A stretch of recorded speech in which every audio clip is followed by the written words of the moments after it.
আর doctor ইউনূসের মোবাইলে call আসে কোথা থেকে জানেন আপনি? ওনার মোবাইলে কল দেয় জো বাইডেন, বারাক ওবামা। টের পাচ্ছেন? আন্দাজে লাফাচ্ছেন। আমি শুধু ইঙ্গিত দিলাম, নিচে নামলাম না। আপনি আশা করে বুঝে ফেলেছেন। বাস্তবতা কিন্তু এটাই। একটা হুঙ্কারে ভারত কিন্তু জড়সড় হয়ে গিয়েছিল।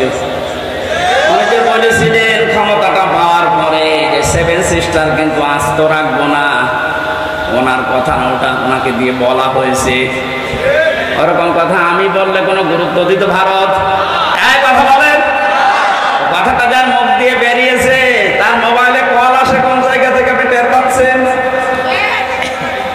মালয়েশিয়া ছিলাম কয়েকদিন আগে। ওখানে যে জাতীয় অনুষ্ঠান যেগুলো হয়, সারা বিশ্ব থেকে যে 10 জন মানুষকে ওরা দাওয়াত দেয়, তার ভেতরে বাংলাদেশে একজন, শেখ হাসিনা। গোনাই ধরে না।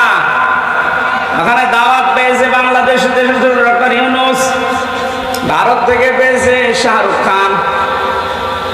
এইরকম মানের সারা বিশ্বের ভেতরে 10 জন মানুষের তালিকা আমি পেয়েছি, তার ভেতরে ওনার নাম আছে।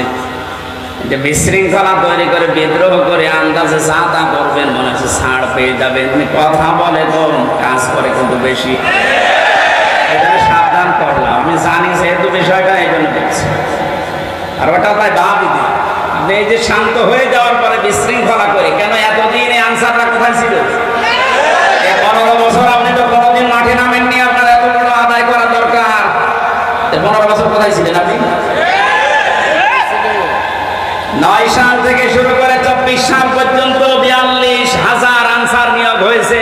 তার 35,000 হচ্ছে গোপালগঞ্জে।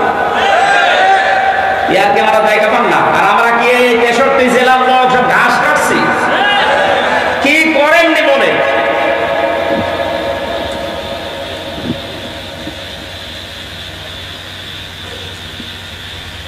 আমি বললাম না আল্লাহ এমনিতেই ধরেনি। পাপ যখন পরিপূর্ণ হয়ে গেছে, আল্লাহ বলেন ইন্না বাদশা রাব্বিকা লাশাদীদ, আমার ধরা বড় শক্ত ধরা।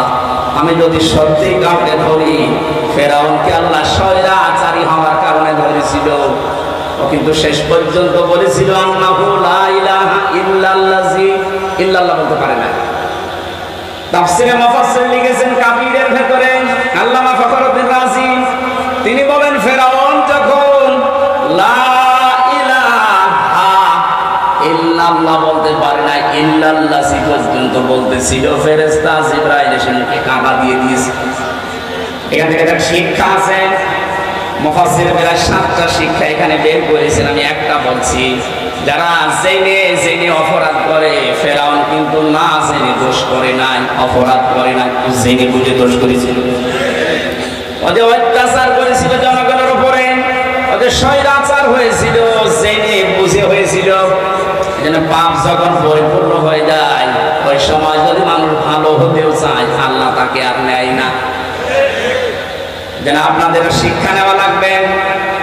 পাপ যদি আমাদের পরিপূর্ণ হয়ে যায়, অনেকে মনে করে যা করে করি শেষে একবার হজ করে ভালো হয়ে যাব। আবার হজ করাতে থাকলে তো এমন ভাবে আল্লাহ ধরবেন, চোখের পলক পড়ানোর সময় দেবেন না।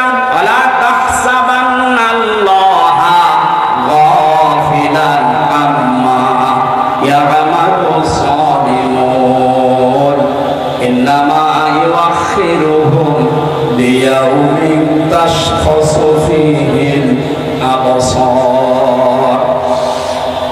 সূরা ইব্রাহিমের 42 নম্বর আয়াতে আছে, আল্লাহ পাক বলেন নবী আপনি কি মনে করেন যে জালেমদের সম্পর্কে আমি কোনো খোঁজ রাখি না?